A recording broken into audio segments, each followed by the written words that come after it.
What's going on YouTube? Welcome back to the channel. So today I am at a side job. I've been kind of back and forth here for a little while. So the guy I am doing this for, he's trying to turn this three-family house, and this is going to be Section 8 housing. So if the quality of stuff looks cheap, then you know why. But they had this place gutted. I came in here and I did all the rough plumbing, and then last weekend popped in the toilet, trimmed out the shower, hooked up the vanity. Same thing in here. I put in the tub, shower valve, vanity, toilet. But the problem here that we're working on now is this entire apartment, this whole place before had one thermostat on the wall, and it was one zone basically. So when the thermostat came on, it would heat up all the rooms, but some rooms need more heat than others, and it wasn't working out, and he wants the bathrooms to be warmer. So this is forced hot water. So if you have forced hot water and you ever wanted to, split it up into different zones, it's actually easier than you think. So I'm going to show you how to add more zones onto your boiler and put more zones into your house. So first up, obviously the bathrooms, they were redone. He ripped out the old base. So we're gonna pop in the baseboard, and we're gonna make some connections, and we're gonna drop some pieces of PEX down into the basement. There's three different kinds of PEX. There's blue PEX, which is for cold water, red PEX, which is for hot water, and then orange PEX, which is for heat. You cannot use the red for heat. It will not work. You'll have a flood if you do that. So don't do that. So basically we're gonna drop these lines down, and all of these other rooms, the baseboards are already in and they're already kicked down to the basement. I think there's a baseboard back there somewhere. Yeah, and there's baseboard that runs all the way around this room. And see, you see how uneven this place would heat? So he wants to do a zone back here, a zone in the front, and then a zone in the middle. And that way also, we're gonna put in three different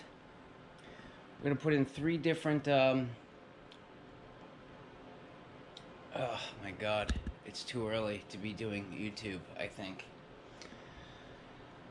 The Taco pumps to pump the water. We're gonna put three different pumps, because sometimes, right now, there's one pump. So if that pump fails, the whole system is down and they have no heat.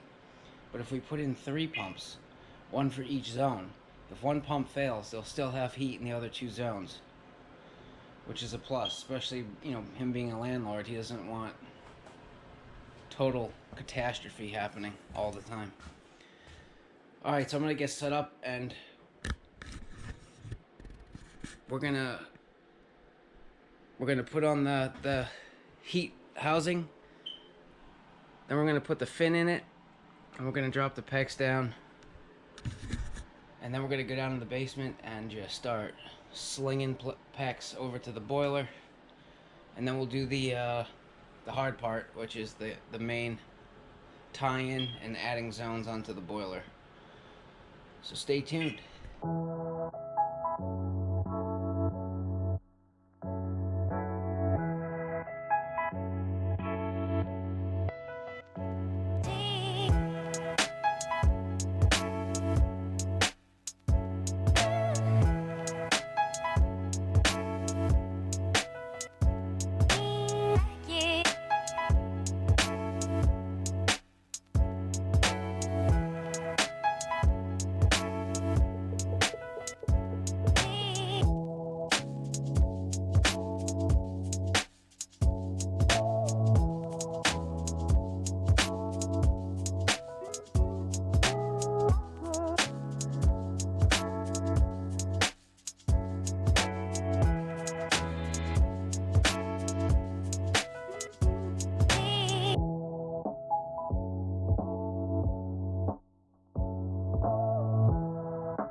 Alright, so that's it. We got one in.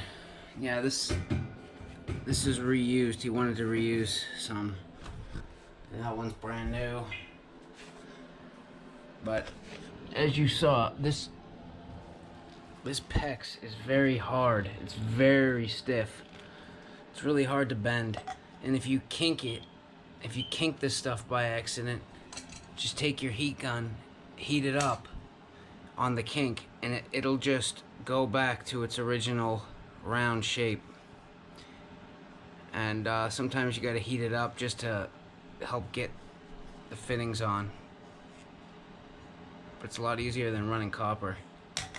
And as you saw, because this thing was hitting something downstairs, it was pushing the fin out, and I wouldn't have been able to get the case on, so I had to use, and you want to use plastic clips. That's what those other plastic things under the fin that go between the metal and the fin, that's to keep this thing will expand and contract, and you don't want squeaking sounds. So I used a plastic clip, a couple of screws, just to pull that fin in a little bit so I could get the case on and not have to fight things. So now I'm gonna go around and get all of the other drops down into the basement, and then we'll go down there and have some fun.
Just a couple more lines to go.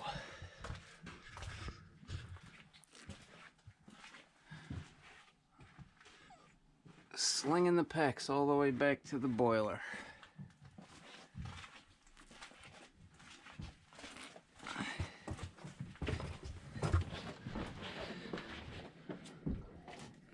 Bring them out here and label them.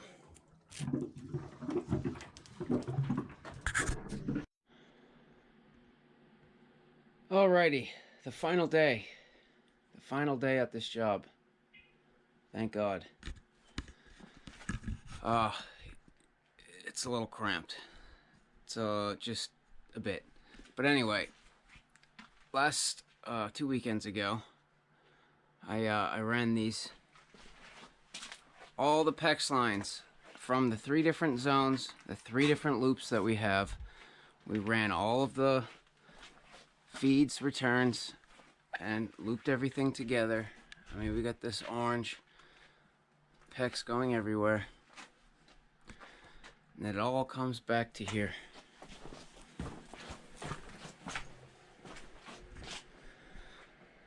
So today, the goal is to drain this down, and down here at the return, we're gonna get rid of this pump. We're gonna make a new manifold that comes out, and we're gonna have 3 pumps. It's gonna be kind of tight, but there's gonna be 3 pumps in here. And then on the feed, we also need to do a little manifold and have all of our feeds going out. So I've always been taught, and I've always just done it, is put the pump on the return, because the water coming out of the feed is hotter than the water coming back on the return. So that's another thing you have to consider when you're doing your loops. So you have to figure out, because I could send the water up one way and down one way, or reverse it. So you have to figure out what side of the zone, or where you want to start the most heat, and then where you want to end with the least amount of heat. And sometimes you can blend, you know, like if you have one zone here and one zone here, you got the hottest coming in on this side, the hottest coming in on this side, and then the coolest kind of meets in the middle and comes back down. So just to try to get everything as even Steven as possible. So yeah, this is my Saturday today. So first off, I'm gonna clean this whole area, vacuum everything off. Always leave the job cleaner than when you got there. And I don't work like this anyway. But we're gonna start tying all this in. So let's get to it.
So we're just building the manifold out of black malleable pipe. This will kind of support all the pumps and shutoffs, and then we'll come up to connecting our PEX lines. But that's what we're going after right now. We're almost there.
Alrighty,